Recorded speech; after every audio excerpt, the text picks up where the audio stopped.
Yo quiero recordaros algunas de las cosas que os decía, que os leía hace un par de semanas y retomar esa misma reflexión. En un tiempo como Iglesia en el que tenemos por delante un desafío importante que tiene que ver con la construcción de un edificio, pero que tiene que ver con mucho más. Intentamos prepararnos para dentro de no mucho tiempo, cuando estamos convencidos, en nuestra iglesia, en el nuevo edificio, se van a congregar, pues, en poco tiempo no menos de 500 personas. Y para eso necesitamos no solo disponer de un edificio donde quepan, sino de una forma de organizarnos que pueda ser más operativa.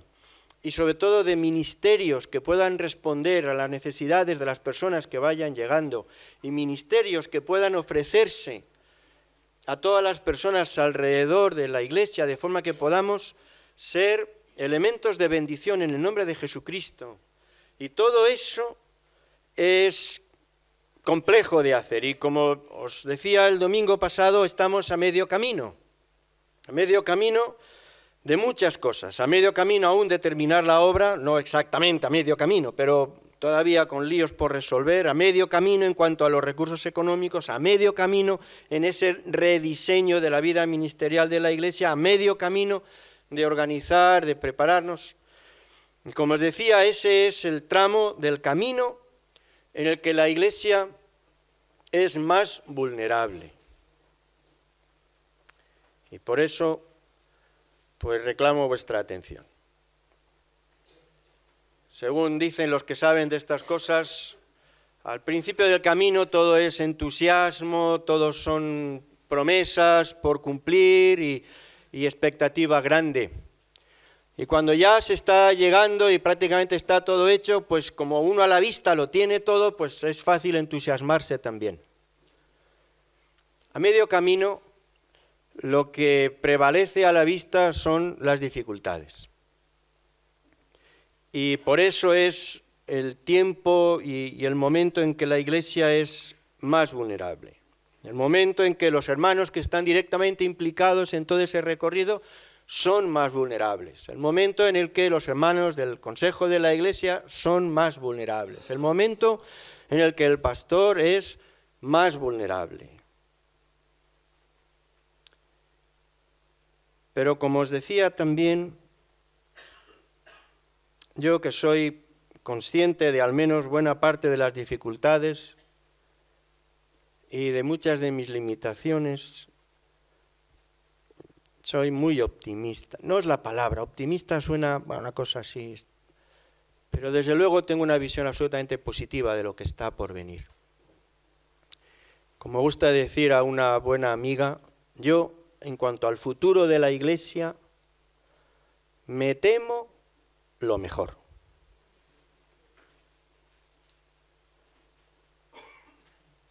Y lo que veo con claridad es la Iglesia que se está construyendo física, pero espiritualmente también. La Iglesia que Cristo vive va a ser en los próximos años. Una Iglesia que responde a las necesidades de esta ciudad y de su gente. Gente, ya lo sabéis, descreída, decepcionada, asustada, necesitada de Dios y amada por Dios. Así que repito lo que escribía rápidamente y los leía hace un par de semanas. Esta ciudad y su gente necesita iglesias evangélicas plantadas en medio de la ciudad, edificios también, singulares, visibles, con un aspecto físico que sea honroso, que sea relevante. Esta ciudad y su gente necesita iglesias con el mismo nivel intelectual de esta generación, iglesias contemporáneas, sobresalientes, pero a la vez iglesias sencillas, familiares, no engoladas ni encantadas de conocerse. Esta ciudad y su gente necesita iglesias evangélicas que manifiestan el poder de Dios. No solo verdades, no solo buenas acciones, sino el poder sobrenatural del Espíritu Santo haciendo prodigios y haciendo milagros. Esta ciudad y su gente necesita iglesias evangélicas compuestas de hombres y mujeres entusiastas, enamorados de Jesucristo, entregados en cuerpo y alma a la causa del reino de Dios.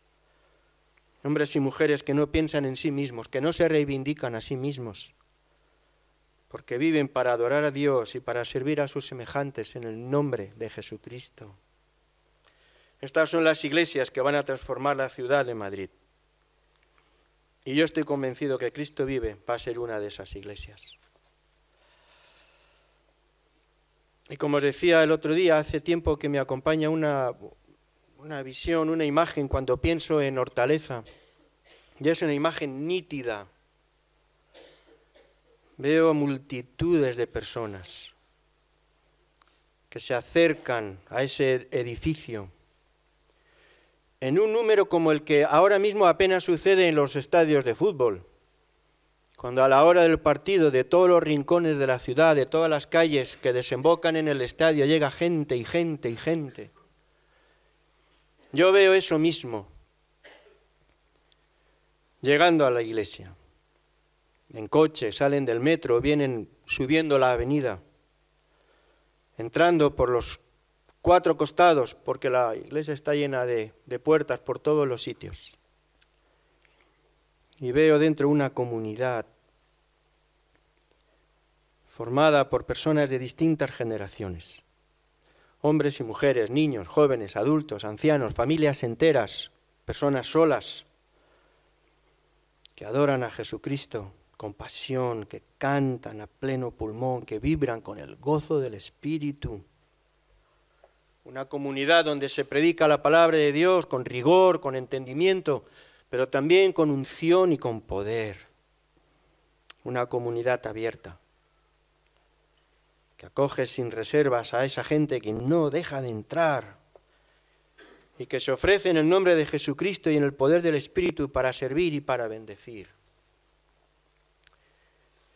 Pienso en nuestra iglesia en el tiempo que viene y firmemente veo esa comunidad que vive su fe en Jesucristo con entusiasmo, compuesta de una multitud de personas de todo origen, de toda condición, de toda nación, vestidas incluso con ropas de diferentes culturas, con distintos colores de piel, orando en diferentes idiomas, celebrando que son la familia de Dios y que invitan a todos a ser parte de esa familia y que hacen hueco alrededor de la mesa del Padre, a la que todos hemos sido invitados y somos invitados.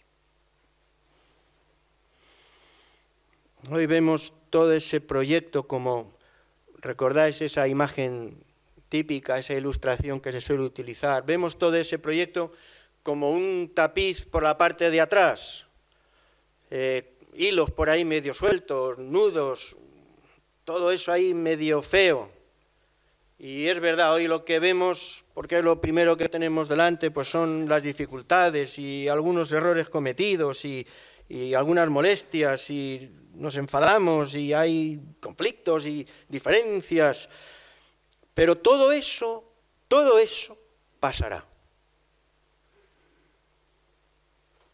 Todo eso que ahora mismo es lo más evidente y que nos causa inquietud y desazón y todo eso va a pasar.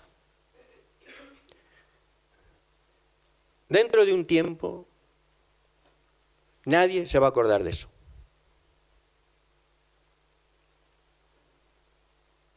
Y dentro de un poco más de tiempo, ni siquiera de nuestros nombres. Porque eso no es lo importante. Va a quedar un edificio que será una herramienta para bendición de muchos, donde la comunidad que ahí habite será herramienta de Dios para bendecir a la ciudad. Eso va a quedar. Y todo lo demás, todo eso pasará.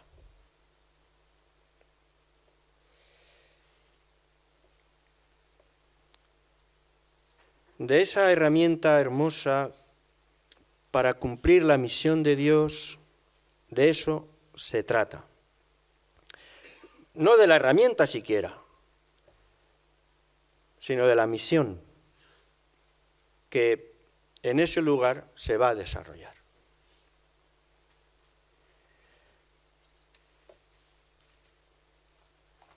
Una hermana me dedicaba una palabra que está en la Escritura, que sentía que era de parte de Dios para mí y que yo traslado también a la comunidad. Es el texto de Isaías 45, versículo 2.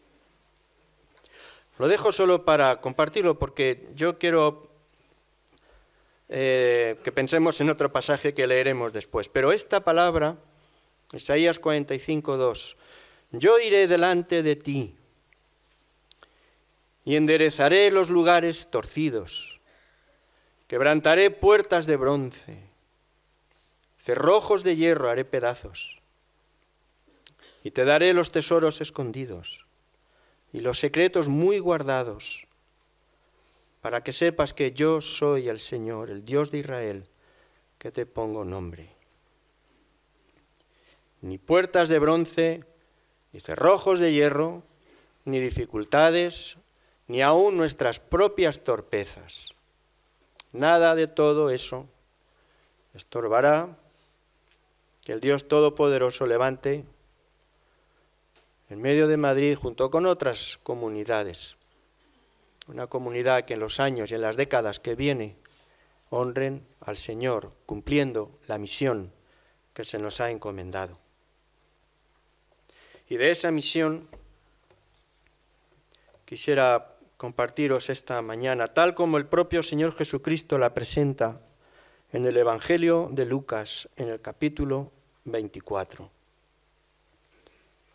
Y ahora sí, de este pasaje yo quisiera compartiros. Capítulo 24, versículo 45. Cuando hablando el Señor Jesucristo a sus discípulos, después de la resurrección, poco antes de su marcha a los cielos, les dice así, y les abrió el entendimiento, además, para que comprendiesen las Escrituras. Y les dijo, así está escrito y así fue necesario que el Cristo padeciese y resucitase de los muertos al tercer día, y que se predicase en su nombre el arrepentimiento y el perdón de pecados en todas las naciones, comenzando desde Jerusalén. Y vosotros sois testigos de estas cosas. Y aquí yo enviaré la promesa de mi Padre sobre vosotros. Y quedaos vosotros en la ciudad de Jerusalén, hasta que seáis investidos de poder desde lo alto. Esta es la misión que el Señor Jesucristo encomienda a sus discípulos, a su pueblo, que se prolonga generación tras generación, siglo tras siglo. Y conviene recordar algunas de estas cosas para que mantengamos la perspectiva clara de lo que hacemos, de por qué lo hacemos y hacia dónde vamos. Porque queremos responder a este llamado de parte de Dios. La misión no es la misión de la Iglesia, no es lo que nosotros pensamos, calculamos o elegimos en cada momento de la historia. Es la misión de Dios. Porque Dios desea darse a conocer. Todo es asombroso en el Evangelio. Todo lo que tiene que ver con el Evangelio no deja de ser realmente asombroso. Que Dios desea darse a conocer. Este es el principio de todo. Que podría permanecer oculto. Que podría permanecer indiferente a la humanidad. Pero Dios desea darse a conocer. Y Dios se ha dado a conocer.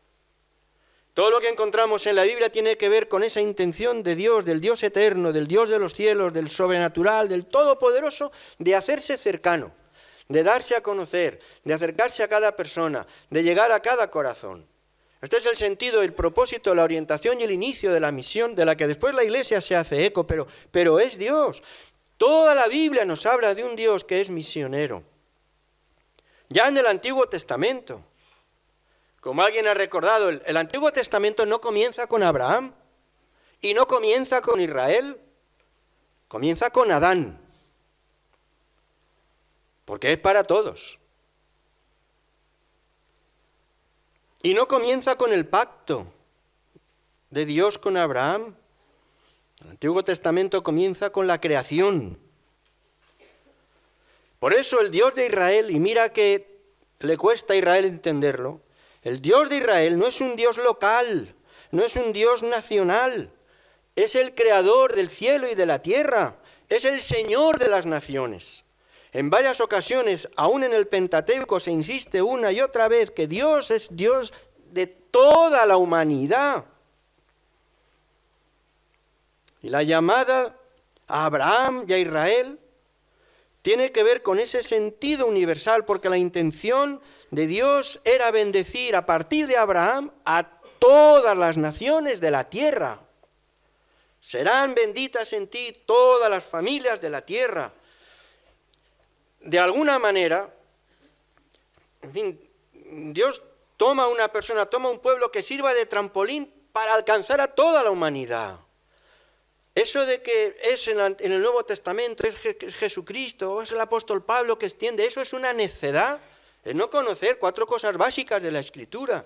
Desde Génesis 1, Dios se dirige al ser humano, a todo ser humano, de toda nación, de toda condición, de toda cultura. Porque es un Dios cuyo amor alcanza a todas las personas. No hay barreras humanas que puedan estorbar, no hay diferencias. Hay un texto que se repite en todas las partes de la Escritura, en el Antiguo Testamento y en el Nuevo, en el Pentateuco, en los profetas, en los libros poéticos, en los evangelios y en las epístolas. Ese texto dice que Dios no hace acepción de personas. Eso dice.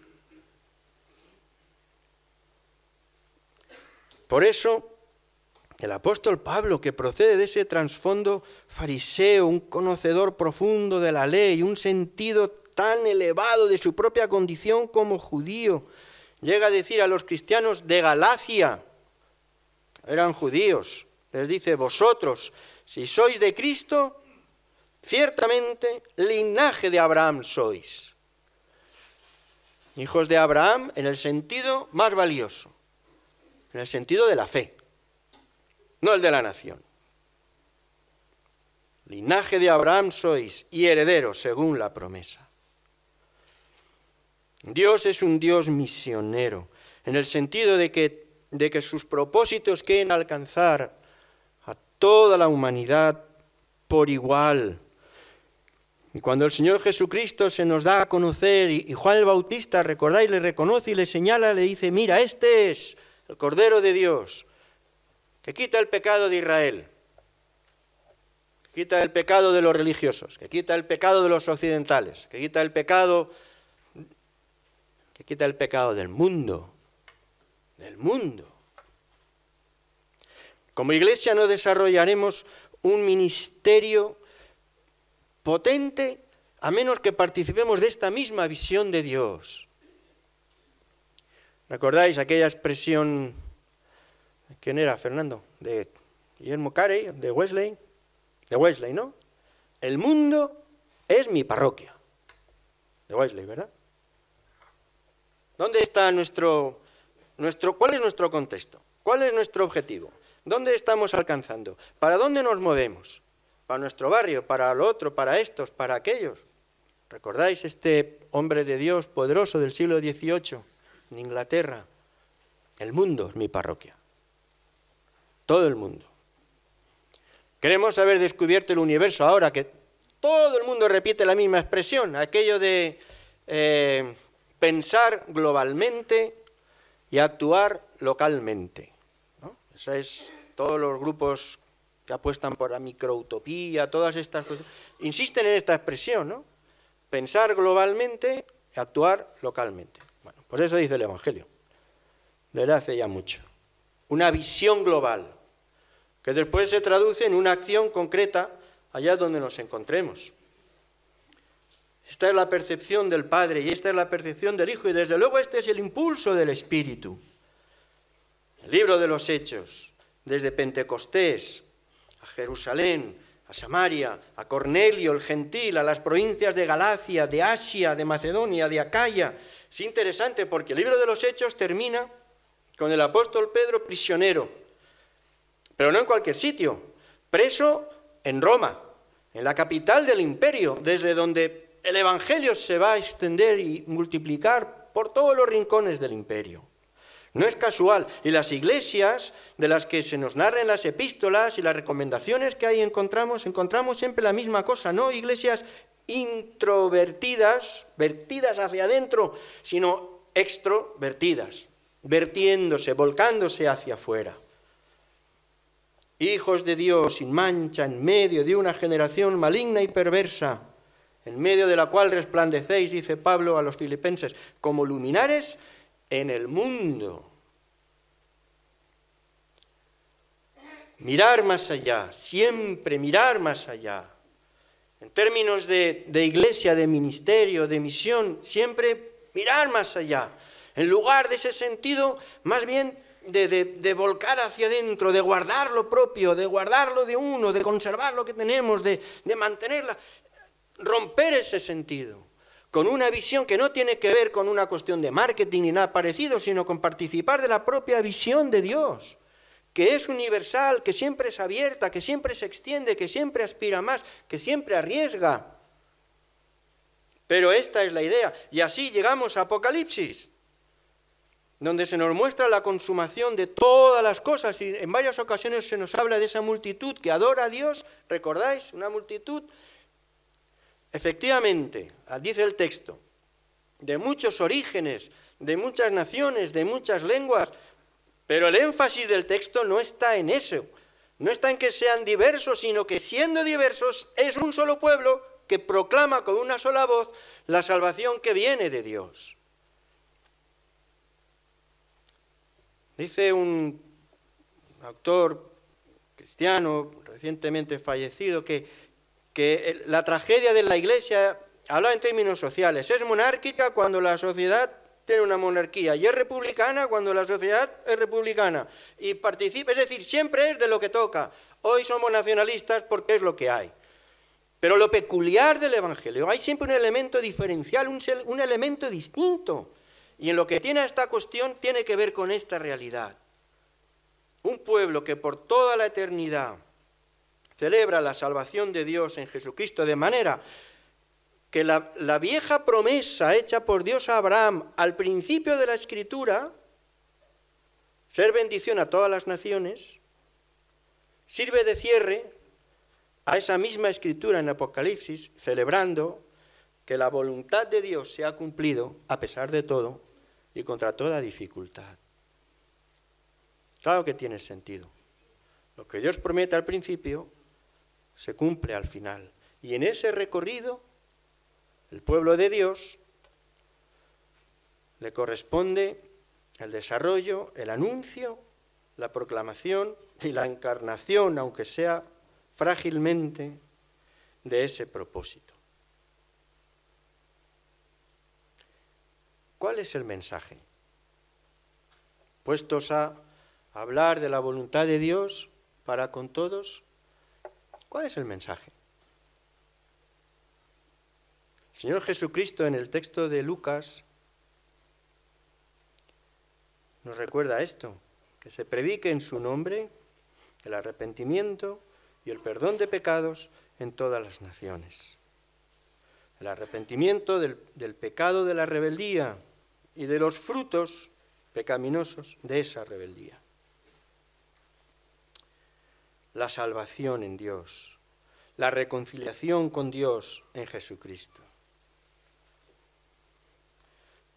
Y aquí siempre nos tendremos que pelear con nosotros mismos y con nuestra torpeza, porque nos cuesta mucho distinguir lo que alguien decía, lo que el Evangelio es de lo que el Evangelio hace. A veces quedamos fascinados por los frutos del Evangelio, y a veces lo que predicamos son los frutos del Evangelio. Frutos del Evangelio son el bienestar social, una mayor justicia, un mayor respeto por los derechos humanos, una búsqueda de la igualdad, del reconocimiento de la dignidad de todos los seres, todas esas realidades, un desarrollo cultural y social, todo eso efectivamente tiene que ver con el Evangelio, son frutos, producto, consecuencias del Evangelio. Pero no es el Evangelio todavía. El El Evangelio es algo previo, el Evangelio tiene que ver con esto, con la predicación en el nombre de Jesucristo del arrepentimiento y del perdón de pecados. A veces queremos predicar los frutos sin predicar la esencia y luego nos frustramos porque las personas que responden y responden entusiasmados, sin embargo, no terminan de calar, no terminan de cuajar, no terminan de resistir en el tiempo. Nos moveremos siempre con esta tentación de modificar las cosas, de cambiar las cosas, pero cuando el apóstol Pablo le tiene que resumir en esencia lo que es ese mensaje llamado a compartir con todo el mundo sin distinción de ninguna clase, recordáis, escribiendo a Timoteo, palabra fiel y digna de ser recibida de todos es esta, que Cristo Jesús vino al mundo para salvar a los pecadores. El arrepentimiento y el perdón de pecados. Y todo lo que está alrededor de eso es cultura, y es ciencia, y es desarrollo, y es beneficio, y todo lo que queráis, pero no es el Evangelio. El arrepentimiento, que no tiene que ver con la humillación de la gente, no tiene que ver con triturar a las personas, pero sí con claudicar, con entregar las armas y dejar de ser rebeldes para con Dios. Tiene que haber arrepentimiento en este sentido.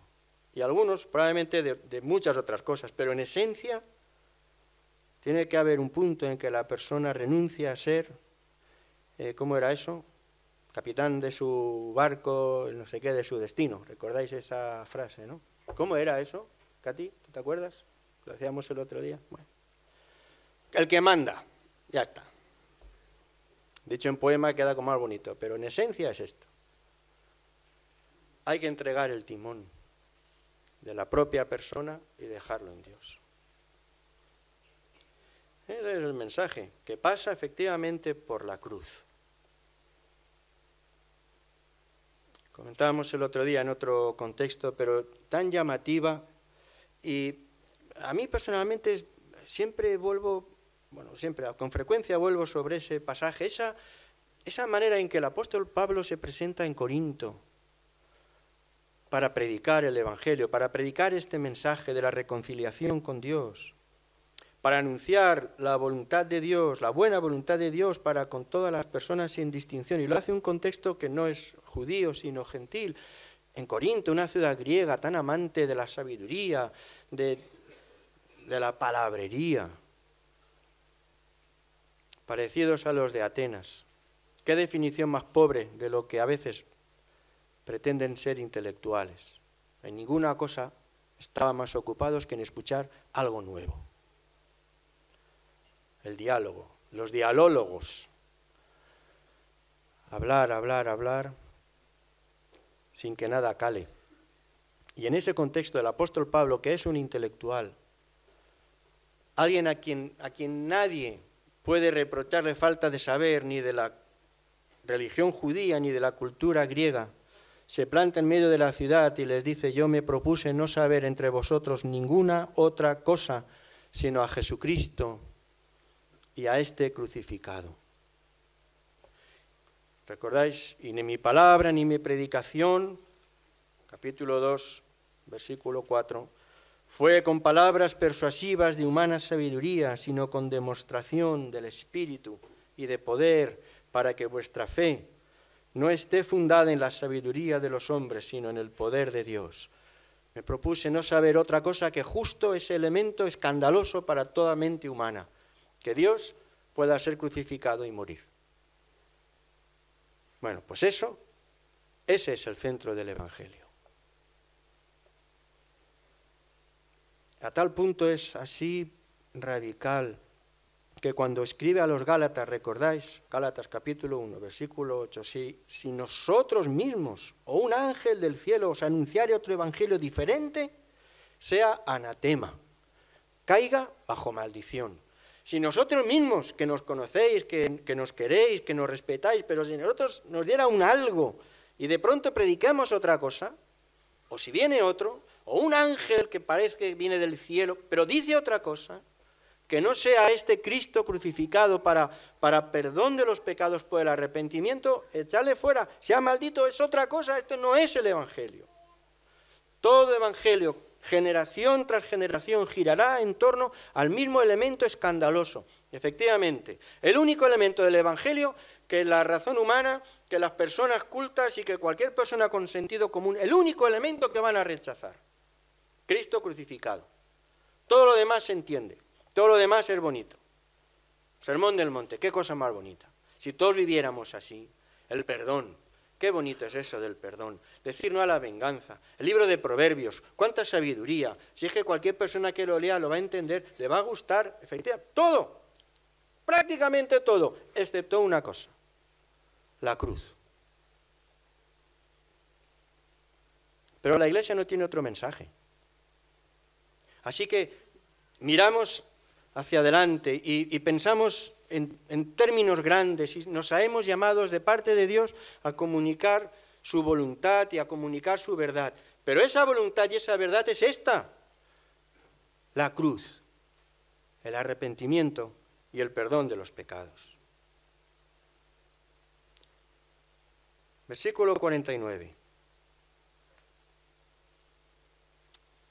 Porque si solo quedara esta recomendación, este envío, la encomienda de esta tarea, de esta misión, no haríamos justicia al elemento quizás más significativo en estos términos, en la palabra de Dios.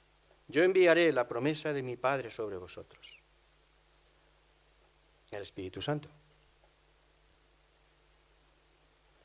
Porque si el mensaje que se anuncia es un escándalo y es imposible de asumir de forma natural, entonces necesitaremos recursos sobrenaturales. No será la inteligencia, no será la sabiduría, no será la perfección de los propósitos, de los esquemas, de los planes o de las tareas. Un mensaje que es en origen sobrenatural solo puede calar en los corazones sobrenaturalmente. Eso en iglesias grandes, iglesias pequeñas, de Occidente, de Oriente y del Trópico, en todo caso y en toda circunstancia. Para humillación, según algunos lo perciben, del talento humano, o para admiración, si lo que queremos es ver de cerca la actuación de Dios, la intervención del Espíritu Santo. Dice Pablo a los romanos, no me atrevo a hablar a la hora de pensar en su ministerio, sino de lo que Cristo ha hecho por medio de mí para la obediencia de los gentiles, con la palabra y con las obras, con potencia de señales y prodigios en el poder del Espíritu de Dios. Y cuando escribe a los Corintios, además del texto que leíamos, recordáis en el capítulo 4, el reino de Dios, lo que tiene que ver realmente con el reino de Dios, así de cerca, no como un eco más o menos lejano, sino lo que tiene que ver de verdad con el reino, lo que tiene que ver con Dios,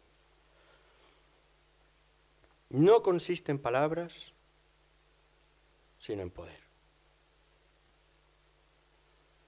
Y esta es una advertencia que debe volver sobre nosotros a diario. Que es verdad, algunos utilizan como pretexto para disparates de todos los colores, peor para ellos, pero la verdad sigue siendo verdad. Necesitamos de muchas cosas, pero en esencia necesitamos el poder de Dios.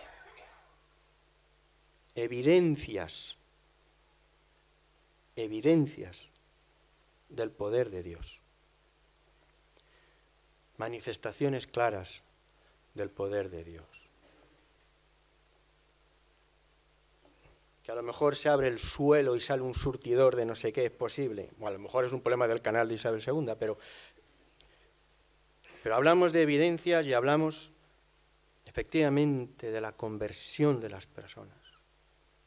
De la manera asombrosa en la que este mensaje tan asombroso cautiva un corazón.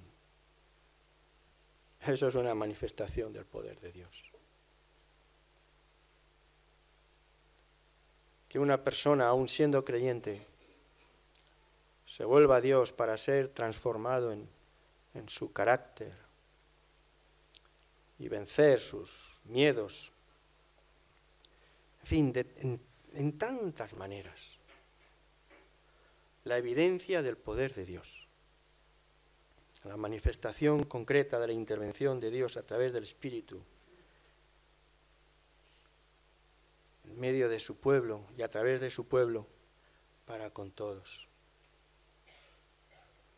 Un teólogo decía que el Espíritu Santo siempre ha sido el hijastro de la teología. Ahí los teólogos, incluido este gran teólogo del siglo XX, se movía con dificultad. El dinamismo del Espíritu, decía, es el espantajo de los teólogos. Ahí es, efectivamente, esa imagen tan preciosa del capítulo 3 de Juan, ¿recordáis? Y esa manera en unir la figura del Espíritu con la del viento. Juan capítulo 3, el viento sopla de donde quiere, oyes su sonido, notas su golpe en la cara, pero ni sabes de dónde viene ni a dónde va. Eso es lo que nos mata. Eso es lo que nos mata. A los teólogos y a los no teólogos. Que ni sabemos de dónde viene ni a dónde va, que no está en nuestras manos. No, es imprevisible, es desconcertante. Y eso, lógicamente, nos desconcierta, claro. Pero nos pone también en contacto real con la realidad de Dios.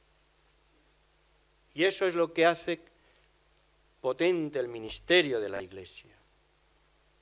Y las personas se acercan a la comunidad cristiana porque son atraídos por ese poder sobrenatural.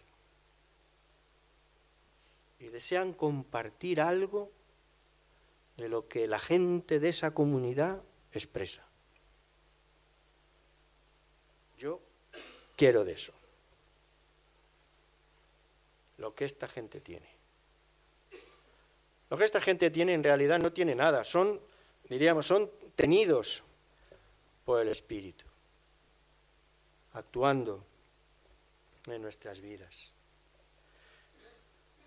El punto de partida de la misión en el Nuevo Testamento no es solo ese imperativo de Mateo 28, ¿no? La gran comisión, sino también la plenitud del Espíritu, tal como aparece en Pentecostés. Eso también tiene que ver con la misión. De hecho, así lo anticipa el Señor. La predicación de este mensaje con el poder del Espíritu. Y históricamente siempre ha sido así. Yo creo que don Samuel Escobar lo mencionaba hace poco aquí, y en cualquier caso lo ha repetido muchas veces. Toda vitalidad espiritual de la Iglesia, en general, o de una Iglesia en concreto, toda época de despertar espiritual ha ido siempre acompañado de un mover misionero. Mover misionero no quiere decirse Tanzania, quiere decirse aquí al lado, pero entendéis, ¿no? De ese salir hacia afuera. En ese sentido, don Samuel lo ha escrito muchas veces, ¿no? Él siempre insiste, creo que en su ponencia en el Congreso Evangélico lo mencionaba también. Realmente nosotros no somos, en un sentido cercano, nosotros no somos nietos de Lutero o de Calvino, nosotros somos nietos directos de todos los movimientos pietistas posteriores. Los pietistas alemanes, los moravos, los grupos ingleses, Wesley, y todos los elementos posteriores, y todos los movimientos de avivamiento espiritual, que cuando han sido genuinos y de parte de Dios, siempre han implicado esta dimensión de extroversión. Y a esto somos llamados. Lutero escribió en el siglo XVI aquello de la cautividad babilónica de la Iglesia, porque hablaba de Roma y todo eso, pero alguien en este siglo escribía de la cautividad de la clase media, la cautividad de la clase media de la Iglesia, es decir, ese tono de conformismo, de autosatisfacción, de atención vuelta sobre uno, sobre lo propio.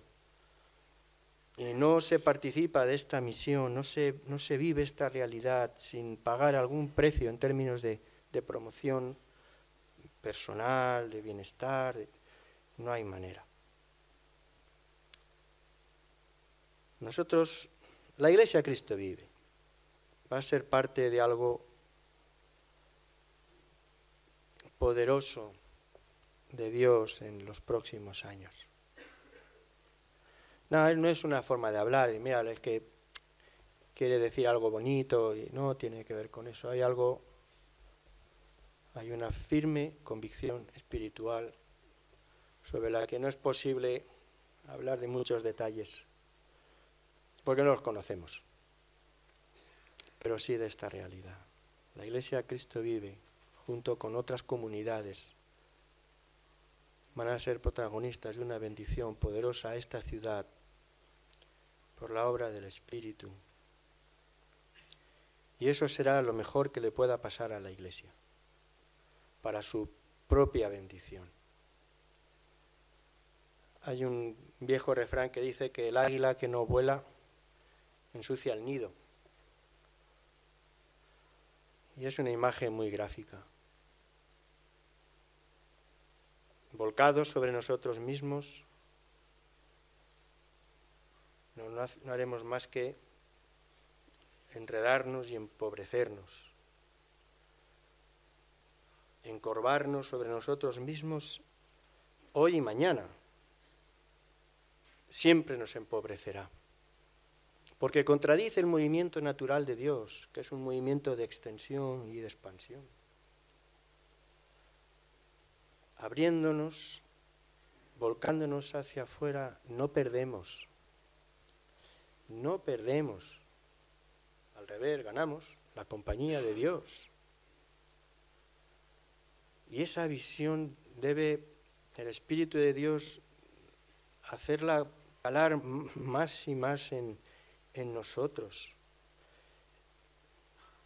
Termino, hay un texto, es muy bonito, en el segundo libro de Reyes se nos cuenta de un momento en que la ciudad de Samaria, todavía Israel, pues estaba Samaria también, forma parte del ministerio de algunos profetas de Dios. Y los sirios, un ejército poderoso, había sitiado la ciudad de Samaria. La situación era tan desesperada que dice el texto que algunas madres se comían a sus hijos. Una situación horrorosa de necesidad. Y dice el texto, capítulo 7 del segundo libro de Reyes, que varios leprosos, desechados de la ciudad, apartados por su enfermedad, todo eso, estaban tan desesperados que dijeron, mira, vámonos al campamento de los sirios, lo tenemos todo, igual hay suerte y algo pillamos para comer. Y dice que cuando llegaron al campamento de los sirios encontraron que los sirios lo habían abandonado. Ahí estaban todos los alimentos, las ropas, las armas, pero los sirios durante la noche, por alguna razón sobrenatural, habían huido. Y entonces estos leprosos, pues eufóricos, se pusieron a comer todo lo que pillaron por allí, a guardar todo lo que pudieron. Y de pronto uno de ellos, fijaos, dice, no estamos haciendo bien. Hoy es día de buena nueva y nosotros callamos. Vamos pues, entremos y demos la nueva en casa del rey. Me parece una expresión que resume perfectamente el llamado que tenemos como iglesia. No estamos haciendo bien.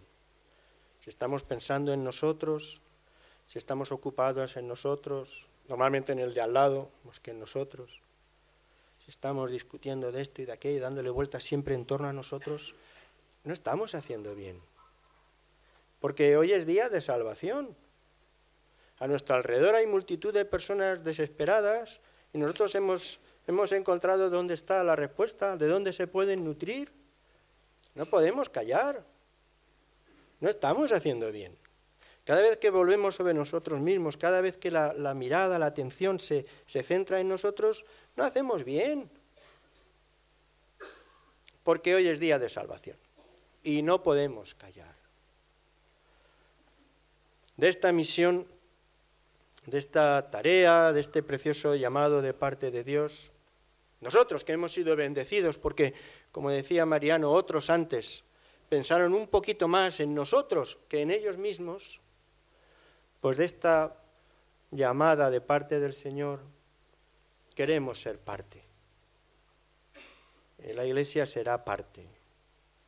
Y en los próximos años, en el poder de Dios, vamos a ver las maravillas que Dios hará en otros. Y haciéndolas en otros, tenemos bendición nosotros también. Yo estoy seguro. Y lo vamos a ver. Amén. Ánimo. Ánimo. Adelante. Adelante. En el nombre del Señor.